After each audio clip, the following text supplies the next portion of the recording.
A revelation that unfolded not over weeks of diplomatic negotiations, but in a single midnight broadcast.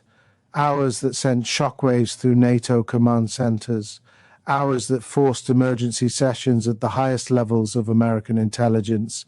Hours that changed the trajectory of a conflict the world has been watching for over 3 years. What Vladimir Putin did today crossed a line that Washington had hoped would hold. And when that line broke, Volodymyr Zelensky did not hesitate. He responded with clarity, defiance, and a military precision that left even his allies stunned. For weeks now, there had been signals, not from official Kremlin statements, not from formal diplomatic channels, just signals, that Vladimir Putin was preparing something unprecedented. Putin has been aggressive, yes, but he has been calculated in his aggression. His moves have followed a certain logic, a predictability, almost a choreography that Western intelligence had learned to anticipate. But what set off alarm bells in the Pentagon this week was that the choreography went silent. Analysts who monitor Russian military communications know the indicators, the encrypted burst transmissions between Moscow and field commanders, the movement of strategic assets toward forward positions, the sudden increase in activity at nuclear command facilities, the quiet redeployment of Russia's most secretive units. All of that went quiet. And whenever Putin goes quiet, it means something is about to get loud. Intelligence officials noted the pattern immediately. In the days leading up to major Russian offensives, whether in Crimea in 2014, Syria in 2015, or the initial invasion of Ukraine in 2022, there has always been a period of calculated silence, a pause before the storm. This time the silence lasted 11 days. 11 days during which satellite imagery showed unusual activity at Russian strategic command centers. 11 days during which diplomatic back channels went cold. 11 days that ended at midnight Moscow time with a broadcast that would change everything. Early this morning, U.S. Space Command detected what they described as unusual electronic signatures emanating from multiple Russian military installations, including command nodes that had not been activated in over 18 months. These are the kinds of systems that Russia only activates when they are signaling something very specific, escalation, capitulation, or a fundamental shift in strategic posture. Pentagon observers didn't know which category this fell into, or whether it fell into all three at once, but what they did know was that Putin was changing his stance on the war, and when a nuclear-armed adversary shifts posture without explanation, even by the smallest measure, the Pentagon pays attention. At precisely 12:07 a.m. Moscow time, Russian state television interrupted its regular programming for what was announced as an emergency address from the President of the Russian Federation. Putin appeared behind his desk in the Kremlin, looking notably thinner than in previous appearances, his face bearing the unmistakable signs of exhaustion. What followed was not a declaration of victory. It was not a threat of escalation. It was something far more unexpected. Putin acknowledged for the first time publicly that the special military operation in Ukraine had not achieved its stated objectives. He admitted that Russian casualties had exceeded internal projections by a significant margin. He confessed that the Russian economy was under unprecedented strain from Western sanctions. And then he said something that made Pentagon officials freeze. Russia is prepared to discuss the terms under which this conflict might be resolved, but only if the West acknowledges that certain territories now under Russian administration will remain so permanently. This was the confession, not of defeat. Putin would never use that word, but of recognition that the war cannot continue on its current trajectory. The response issued by the Pentagon tonight was not normal. It was not routine. It was not symbolic. It was urgent. Official after official, briefing after briefing, described Putin's move as unprecedented in its timing, calculated in its delivery, and perhaps most importantly, potentially deceptive in its intent. Defense Secretary Lloyd Austin was awakened at 3:47 a.m. Eastern Time. Within the hour, an emergency session of the National Security Council had been convened. The concern was clear. Was this a genuine overture, or was it a trap designed to fracture Western unity at the worst possible moment? But strategic ambiguity only works if the target hesitates. Zelensky did not. In fact, his response today was among the most forceful we've seen in the entire course of this conflict. Here's what we know. Within 4 hours of Putin's midnight broadcast, Ukraine launched a coordinated series of strikes deep inside Russian-occupied territory. These weren't the limited drone attacks we've seen in recent months. These were precision strikes using Western-supplied long-range missiles, systems that Ukraine only deploys when they are preparing to send an unmistakable message. The targets included Russian command posts, ammunition depots, and logistics hubs that had been considered relatively safe behind the front lines. Ukraine was not waiting for the West to interpret Putin's words. Ukraine was responding with actions. Tonight, Ukrainian military sources confirmed that their forces launched coordinated strikes on 17 separate targets, including a major Russian logistics hub in occupied Mariupol that had recently been reinforced for what analysts believe was a planned spring offensive.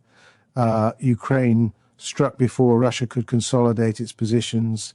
They hit command centers coordinating operations across the southern front. They hit ammunition storage facilities containing artillery shells imported from North Korea. They hit fuel depots that were likely preparing to support a mechanized advance. In other words, Ukraine targeted the infrastructure of Russian offensive capability, the logistics backbone that would have made any major operation possible. This is what made the Pentagon's warning so urgent. Putin's midnight confession wasn't just symbolic, it was potentially tactical. It represented the kind of diplomatic gambit that could fracture Western resolve if left unanswered.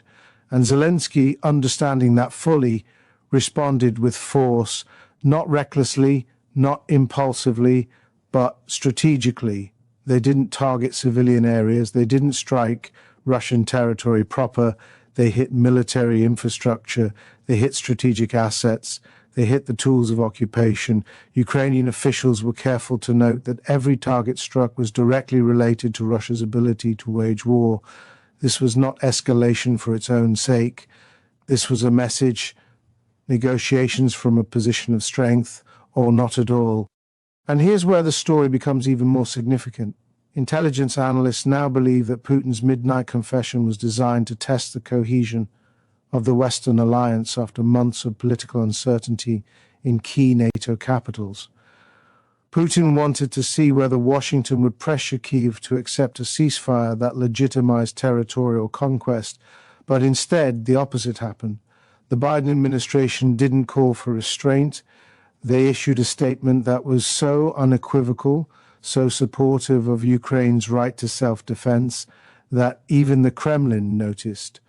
You don't get Putin's attention easily, but today Zelensky did.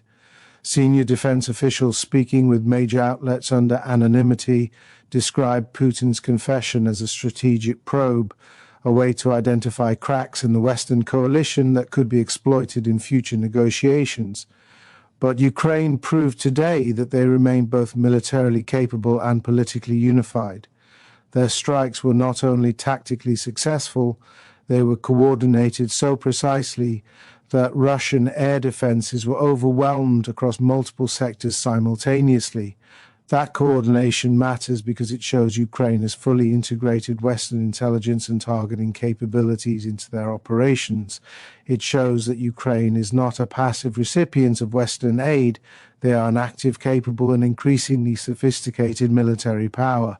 As reports continued coming in throughout the night and into this morning, we learned more about the scale of Ukraine's response. Ukrainian Air Force assets carried out strikes using Storm Shadow and Scalp missiles, forcing Russian forces to relocate critical command elements away from the front lines. Ukrainian Special Operations Forces targeted communications infrastructure that had been upgraded in the last 3 months with Chinese-supplied equipment. Ukrainian naval drones operating in the Black Sea reportedly struck a Russian supply vessel used by Moscow to transport military equipment to occupied Crimea. This wasn't just tactical retaliation. This wasn't just a military response. This was strategic messaging. This was demonstrating capability. And demonstrating capability is the one thing Putin has struggled to do convincingly since the initial invasion failed to capture Kyiv.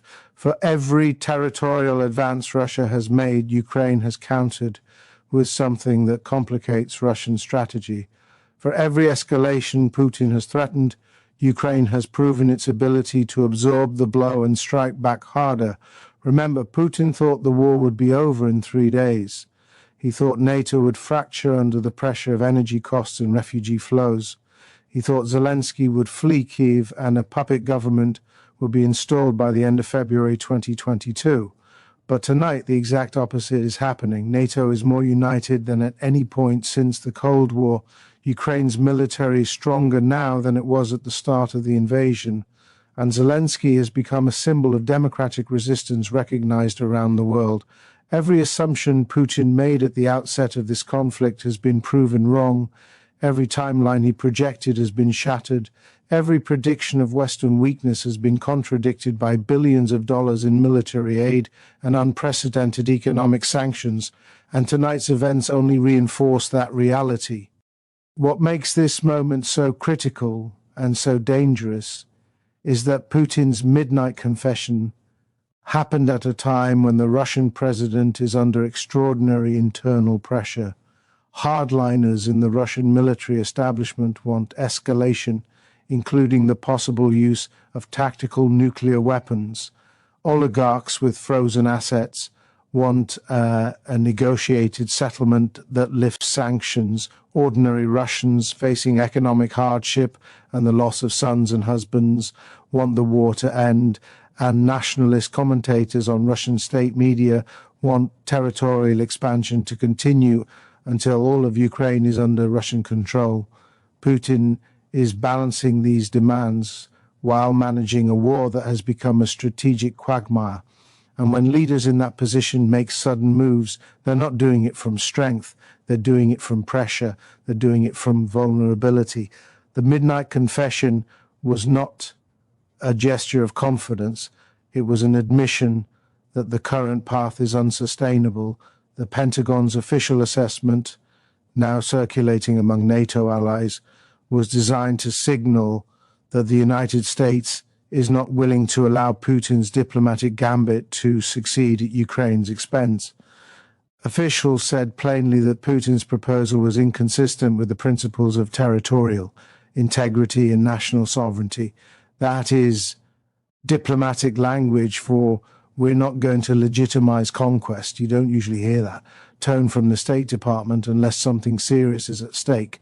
The message was reinforced by statements from the UK, France, Germany, and Poland, all of which expressed continued support for Ukraine's right to determine its own future.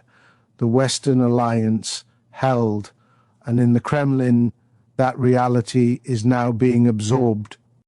And meanwhile, President Zelensky addressed the Ukrainian people and the world in a measured, defiant speech tonight. He said, "We do not negotiate away our territory. We do not trade our children's future for false promises of peace." He said, "Russia speaks of negotiations while its missiles continue to fall on our cities. Words mean nothing without actions." And he said, "Ukraine will fight until every occupied kilometer is liberated." This is not policy. This is survival. These are not rhetorical flourishes. These are statements from a nation that understands just how high the stakes have become. Zelensky knows that any negotiation that rewards Russian aggression invites future aggression, not just against Ukraine, but against any nation that Russia considers within its sphere of influence. Here's what makes the situation even more concerning. Putin's midnight confession wasn't isolated. Along with the unexpected broadcast, Belarusian military forces also increased their readiness posture along the northern Ukrainian border. Russian naval assets in the Black Sea repositioned to more aggressive patrol patterns. Russian-aligned hackers, increased cyber attacks targeting Ukrainian critical infrastructure. All of this happened within the same 48-hour window. When Putin moves multiple pieces at once, it means something larger is underway. The confession may have been designed as an olive branch, but the military positioning suggests preparations for something very different. This is the contradiction that has Pentagon officials so concerned. The words say one thing, the actions suggest another. Intelligence analysts are now considering several possibilities. One is that Putin is preparing for genuine negotiations, using military positioning as leverage to secure better terms. Another is that Putin is attempting to buy time, hoping that Western support for Ukraine will waver as the war drags on. A third possibility, the one worrying officials the most, is that Putin is attempting to create a false narrative of peace efforts so that any future escalation can be blamed on Ukrainian intransigence. But today, Zelensky took that card off the table. He didn't wait for Western guidance. He didn't hesitate while diplomats debated. He didn't allow Putin to control the narrative. He responded with military force and rhetorical clarity. Ukraine will not be the scapegoat for Russia's failures. What we're watching now is a test of resolve. Putin wants to see whether Western support will crack under the strain of prolonged conflict. Zelensky wants to show that Ukraine remains unbowed, regardless of how long the war continues. The Pentagon wants to prevent any escalation that could draw NATO into direct conflict with Russia, and European leaders want to prevent economic and political instability from undermining domestic support for Ukraine. Every actor in this drama has competing pressures. Every decision carries enormous consequences, and tonight's events have raised the stakes even higher. Tonight we've heard from intelligence officials who are now monitoring Russian command communications with unprecedented intensity. They say Putin's inner circle is divided on how to respond to Ukraine strikes. They say hardliners are pushing for retaliatory escalation, including strikes on Western supply lines. And they say Putin's decision to go public with his confession is likely part of a broader information campaign intended to shift global perception of the conflict. But Ukraine is not backing down. In fact, Ukraine is doubling down. Their response today, swift, precise, and devastating, sent a message to Putin that Ukraine cannot be intimidated into submission, and it sent a message to the West that their investment in Ukrainian defense is paying dividends. As the coming days unfold, we expect more details to emerge about what exactly Putin hoped to achieve with his midnight confession. But what we do know is that the Pentagon's rapid response was timely. It prevented Putin from controlling the narrative. It reinforced Allied unity at a critical moment, and it signaled that Western support for Ukraine remains steadfast. What happens next will depend on what Putin does in the next 72 hours. If he escalates militarily, this moment will be remembered as the prelude to a dangerous new phase of the conflict. If he retreats diplomatically, Ukraine and the West have already shown they are prepared for either outcome. They have shown they are ready to respond. And tonight, for the first time in months, the Kremlin appears to be uncertain. Moscow is quiet, too quiet. And when Putin is quiet, it means he is calculating. It means he is choosing his next move carefully. Because tonight, Vladimir Putin learned something he has learned many times before, but seems to keep forgetting. Ukraine will not surrender. The West will not abandon its allies. And this war will not end on Russia's terms. This story is far from over. But tonight, one thing is clear. Putin's confession changed nothing on the battlefield. Zelensky's response changed everything in the information war. And the Pentagon is watching, ready for whatever comes next. And we will be here watching every detail as the next phase unfolds.